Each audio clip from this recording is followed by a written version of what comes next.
Hola, avui us presentarem els textos conversacionals. Jo soc n'Amèlia. Jo Nerea. Jo David. Jo Alejandro. I jo Magí. Índex. Característiques dels textos conversacionals.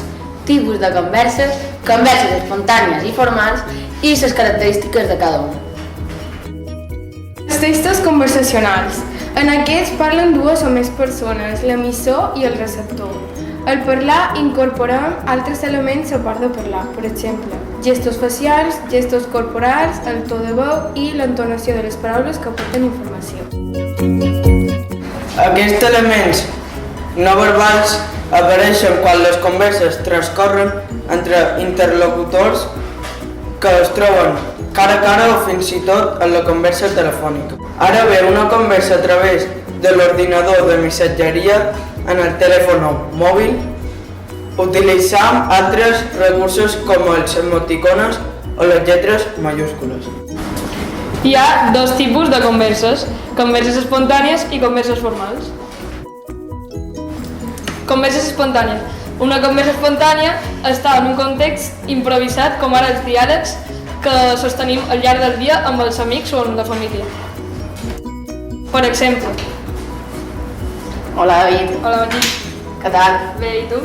Què vareu fer en el partit de dissabte? Vàrem guanyar 2-0, i vosaltres? El nostre se va ajornar.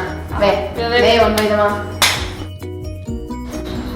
Converses formals. Les converses formals s'orgueixen després d'una planificació prèvia d'acord amb guió, que ordena la informació dels parlants que intercanvien. Es tracta d'entrevistes, les exposicions orals, els diàlegs teatrals, etc. Ara podreu veure una entrevista de treball. Hola, bon dia. Hola, bon dia. Quants anys tens? 27 anys. Tens experiència? Sí, vaig treballar a una empresa a Londres 5 anys.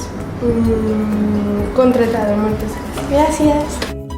Tipus de converses. La conversa espontània. Utilitzen un lèxic col·loquial, vulgar i imprecís. Les oracions són simples i inacabades. Hi ha moltes exclamacions, interjeccions i onomatopeies. Hi ha presència de locucions i frases fetes i la informació són repetides o desordenades. Tipus de conversa. Conversa formal. Tenen un lèxic acurat i precís.